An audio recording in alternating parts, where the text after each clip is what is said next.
Hi there, my name's Chris Spletzer. I'm 18 years old, freshman at UPenn, and I drive this year 2012 Volkswagen GTI and a 1994 BMW 325i. I've got to be honest with you, cars were not really in my background as a kid. I was never into them. I had the obligatory Hot Wheels, but cars were definitely more of a late-term thing for me. Growing up 14, 15, started to realize, that's in my future, that's my near future.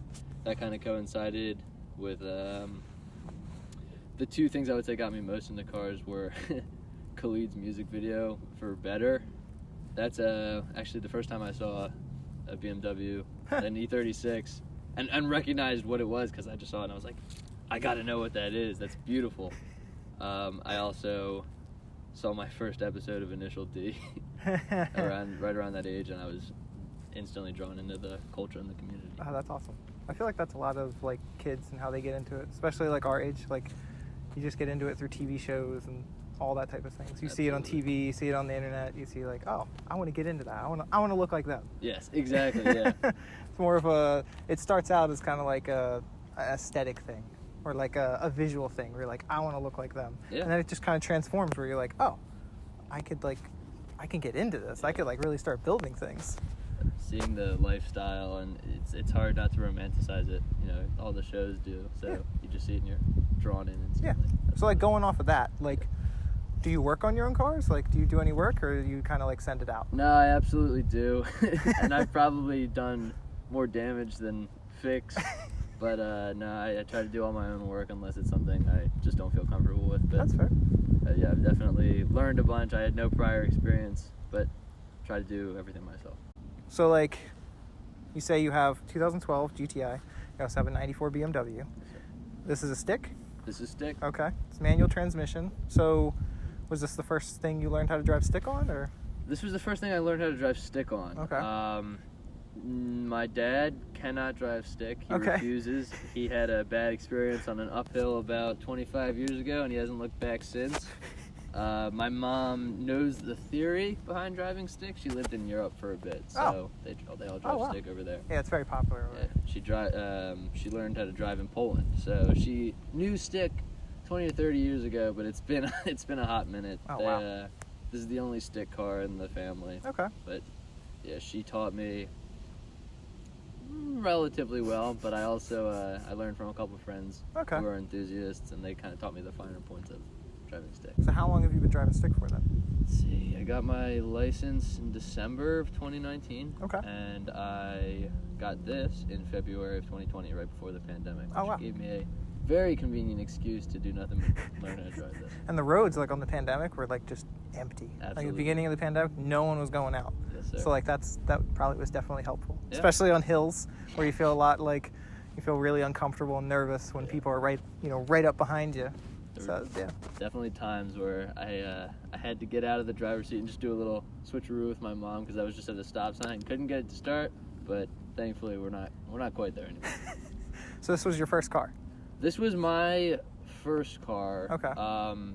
When I was 14 or 15, my dad and I took on a 55 Beetle. Oh, wow. Project. 55, 65. The first gen Beetle. Yeah. And we did some work to it. The engine was beautifully redone, but the rest of the body was in shape, and eventually we just found that it was going to be like $9 or $10 to get the underbody welded and fixed up, so we ended up selling it to a mechanic down in Jersey. But that was the first car that I was involved with. Okay. From like a meaningful standpoint in my family. A classic. Yep. I feel like Beetles have like a strong place in a lot of people's hearts. They're just so iconic. Absolutely. They're so cool. Yeah. They're such cool cars. That was actually the first stick car that my family owned. I mean, we never got it driving out on the roads. We rolled it around the neighborhood a couple times, but just with the rust and everything, we never really got it to the place that it should have been. And it's a shame because now looking back on it, I wasn't even into cars as much back then as I am now, and I think if I had the same opportunity now, I would have treated it a lot differently. So like, with this car, yes. Do you have any modifications done to it? I do, and I can go into great detail on those. let's see. So I've done a turbo back exhaust. Okay. High flow cat, cold air intake. I've done a bunch of charge pipes.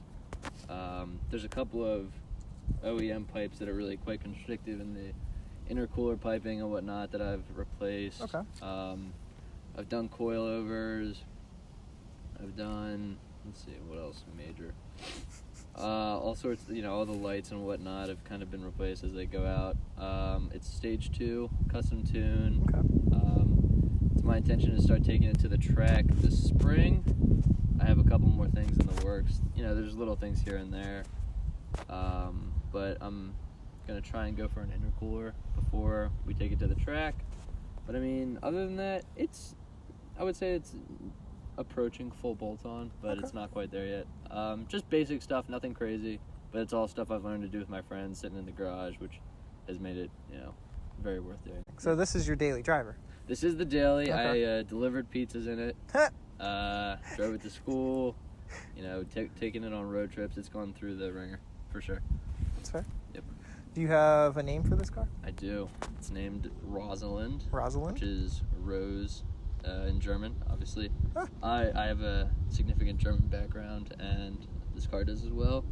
And I think, between it being red and it being produced right here and not too far, it's actually Hatfield, I think. Okay. So about 30 minutes from here. I don't know, I feel like she and I have some heritage and some connection, so Rosalind is this car's name. With your BMW now, the 94 BMW, does that have a name? It does. Okay. She does. Her name is Sylvia. Sylvia. She is Boston Bruin, so forest green, with tan interior. So she reminds me a lot of, a forest, and Sylvia is of the forest. Again, it's German. And, she's a beautiful car, and she just reminds me of nature and trees and the peace that you get when you're walking through, because it's a convertible. Yeah. And, some of the nicest experiences I've had in that are just being in nature and being surrounded by it, as opposed to something like this where you're totally encapsulated by the car. Do you have any modifications to the BMW? The BMW is fully stock. Okay. I got it one owner from a mechanic, so nothing done to it. I don't want to do anything to it. With this car, it's the car I've learned to do everything on. It's the car I've learned to drive stick on. It's the car I learned to change oil on. The car I've learned all the modifications I've done so far. Hopefully that I'll learn to drive on the track. So that's kind of the relationship I have with it. So I feel a little bit better morally working on this one and kind of replacing stuff and growing with this car as I grow. But with the BMW, I think it's more of a time capsule and more of something that I'd like to maintain as it is and enjoy it for what it is. What would you like to do to this car? What are your future plans? With this car, I mean... We kind of said some things before. No, yeah. But, do you have any, future major plans for this car? It's actually really funny. This was the car, when I went into looking for my first car, the GTI was the lowest on the list. Really? Yeah. Back when I was looking for cars, E36 M3s were quite cheap. They were just around the same price range. You can't find one for under 15 now, but Nope. They were floating right around 5. So those were up there. Focus Fiesta STs were up there. There was a lot before this, but we ended up finding this really solid deal. It was one owner.